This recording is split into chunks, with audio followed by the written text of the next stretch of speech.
What is up, my friends? Welcome back to another episode of Chris Talks, the video podcast where we talk about everything music, business, practical advice, everything in between. And today's topic is a really fun one and one that I think that's really important. And that is the topic of friendships, connections, networking, some like best practices, do's and don'ts, and things like that. Because our relationships can really make or break our careers as musicians, as creative people. It's really all in the people we know, the people we trust, the people we work with. And yeah, it's really important to establish those human connections because now more than ever, more people are going online. And so the way you present yourself and share yourself with the world is so crucial. So before we dive in, though, I do want to give you a free guide just for watching this video. It's my making money as a composer in 2020 and beyond. I wrote this guide last year because of the current events happening. And I wanted to kind of document my personal process of how I'm kind of monetizing my skills as a music composer and how I take that further and earn a kind of a side income from that as a passive income stream. At least that's the hope. When I first started out and I put the guide together, it's kind of a step-by-step guide of how you can do the same with a current audience. How to actually build an audience online and share with them, add value to them, and then profit in the back end. So it's a really systematic process that you can definitely consider if you're interested in adding a passive income stream to your income. But yeah, so it's totally free. It's the first link in the box down below. If you scroll down and you want to download it and keep it for the future, I think it's some really practical stuff that will help you. So I just want to give that to you for watching this video, this podcast, for listening. So thank you again, and let's dive in. So friendships and connections. I mean, I can share from my own personal experience that when I first started out in composition and songwriting, there were not that many other people at that time. So this was maybe when I was 16 or 17, and I'm 25 now. So when I started out, there weren't really many groups that kind of had musicians with creative sides. I should say songwriting and composition, right? I didn't really look for those groups. I couldn't really find them. So that's not to say like they didn't exist. It's more like I didn't look for them. But the end of 2017, so when I was in my second year of university, that's when I started my YouTube channel. And I, at the time, I still had like maybe 3 or 4 YouTube channels, all about different topics. I have a tennis channel, I have a piano only channel, I have a card magic channel. So I was kind of all over the place, but I kind of thought to myself, okay, if I want to put myself out there and I actually want to document my own process, if I want to see my own personal improvement, then I think creating a dedicated channel where I can upload, consistently and share with the world what I can, that will be a good way to get myself out there. And I started that in November or December of 2017 with an original piece of music inspired by Super Mario Odyssey. And then I followed that up with a tutorial and a breakdown on how I put that track together. And I was able to upload at least one video a week since then. So it's been really part of the routine. And there have been times where it's very, very difficult because maybe I wasn't feeling motivated a certain week, or, things came up that I didn't have the time to actually record a video. But I always managed to actually get one out in any case. And that has definitely seen rewards, I think, especially now at the time of this recording. I just passed 10K subscribers on the channel. So it just proves to me that the long game of actually adding value to people and, putting yourself out there can really work for you in the future.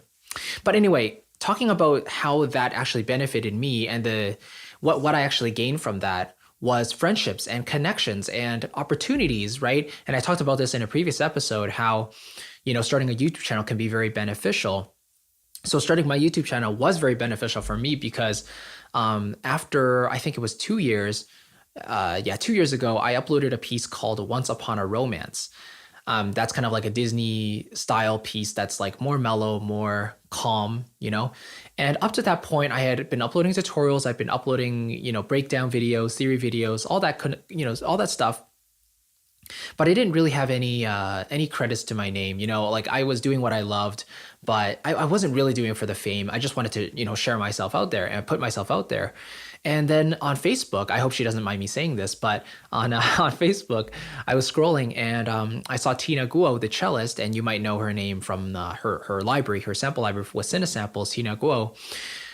She made a post saying she was looking for some orchestrators, and at that point, I had very recently uploaded Once Upon a Romance, and I thought that that would be an interesting piece to demonstrate and apply with, because I think she was looking for a piece to for an orchestrator to arrange an original piece of hers, right? So she's like, yeah, send applications to this email. So I did, and she got back to me very quickly, and we started chatting from there. She mentioned she liked Once Upon a Romance, how it sounded, and so we started chatting. And after some back and forth, I did the arrangement for her, and out of many applications, she actually chose mine, and it ended up on her YouTube channel. So if you search up Tina Guo, Chrissy, or something, if you search up our names, you'll find the video that has her original piece on it and my arrangement. So that was a really, really exciting moment for me, because I had appreciated her work for a long time, and like using her library consistently in all of my music, it was just it was something for me to just add to the resume for sure. Like it was like the first validation I think I got, in addition to, of course, people telling me they liked the videos, or giving me suggestions for future things. But that was the first sense where I was like, okay, you know, this is actually working. Like I'm putting myself out there. I have my work available for people to view and to to decide if they want to work with me or not. And so that that opened that opportunity for me. And since then, and up to this point, it's been great. Like I might have an opportunity to score a couple films now at the time of this recording, all because of the YouTube channel. So a couple of friends have reached out to me who are also working in the industry, and they mentioned they are working on some films and stuff, and they're looking for additional music. Or I had someone ask me if I could score the entire thing, and that was because they heard a couple of pieces on my channel, in my original music playlist, and they enjoyed what they heard, and they thought my style could suit the project. So that's just one side of it, right? Like when you put yourself out there, and you have your skills presented to the world, right? It gives other people who might be looking for your type of skill, it gives them access to you, right? So that's just powerful in itself. The fact that you're putting yourself out there in any way and showing what you have to offer, that is very crucial, right? Another thing it does, though, is if you're personable, if you're a people person, if you enjoy speaking with other people, helping people, then you can build natural connections and friendships and network with people around the world nowadays easier than ever before. And it was so funny. Like I think it was 2019, so it was 2 years into the channel. I signed up for, I forgot the exact name, but it was like a game developers composers conference or something. So I flew out to LA, stayed with a friend of mine, Jason, very kind of him to host me. And I went to the building where they were doing the conferences, and it was so funny. Like a few people actually came up to me and mentioned they had seen videos on my channel and they enjoyed what I was doing. And I'm like, I'm probably the least qualified person to be at this event, but people still, enjoyed the material, and to me that meant a lot, And I got to meet Dirk Ellert in person, and his partner as well. That was a lot of fun. I got to meet a lot of people, which was great. But that to say that opportunities and networking and making connections is a very crucial part of being in the business, because if you want referrals and you want work, then your name has to be in the circle, but you also want to build positive experiences with the people you encounter and work with. So when I'm working for people or working with people, and I'm let's say I'm doing arrangements for them, right? Whenever they give me something to do, whether they want revisions or they have a certain vision in mind, I'll try to speak to them in a very conversational way, and build a friendship with them, like build a good relationship with them, so that they feel like they can trust me, and that they can feel safe with their work in my hands. So yeah, it's been it's been really nice seeing that come to fruition. I work with several people regularly now, and they trust me with their vision. They give me a piece of music, I orchestrate it. We have a transaction there, and it's beautiful, and that all stemmed from having a YouTube channel in the first place, them getting a sense of what I had to offer, my personality, my style, and then they decided, okay, if I like what he's doing and I want to work with him, then they'll reach out to me that way, right? So that is kind of the biggest benefit of putting yourself out there, is making connections, making networking with other people, and then potentially being referred for work, things like that. Sorry, I'm gonna turn this volume down. Shouldn't have this up. But yes, it's just been a lot of fun so far. So I hope that makes sense. Friendship is really what makes the world go round. I think as human beings, we're just naturally social beings, even though I'm introverted by nature, right? So when I was younger, I didn't really talk with that many people because I was kind of awkward. I was a nerdy kid. But as I grew older, I realized the importance of actually reaching out to people and offering value to them, and especially in something you want to pursue, in a field like this, like music and creativity. It can be so easy to view it as everyone is out for themselves only, and they only care about what they want. And so when you come along and you actually offer something first to them, then it can throw them off, and you can say like, I'm sorry, what? Like you want to help me, but this is a one-on-one business. Like, why are you helping me? So it's like impossible for someone to hate you if you're trying to actually genuinely help someone else.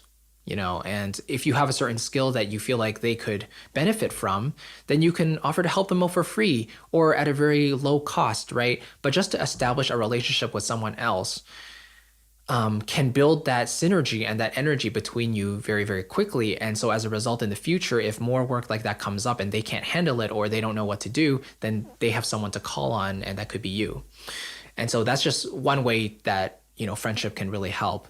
But it just makes you feel better, being connected with other people in the industry that you feel like you can support or you can count on in times of need.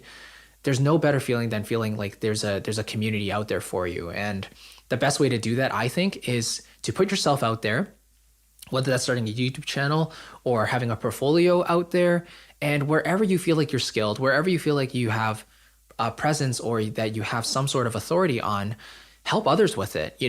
Approach others in a conversational, not condescending way, but specifically go with the aim of actually trying to help other people. And I see a few people actually really doing this really, really well. So they're a perfect example. But the more you do that, the more goodwill and the more trust you build. And so that means, when in the future, when actually someone needs something and, you already have some of your skills posted out there, whether that's in a mock-up or if it's in a certain arrangement that you're really proud of, then you can share your work, ask for feedback, but then you can throw your name in the ring. And if people already have a positive experience with you, then they can recommend you.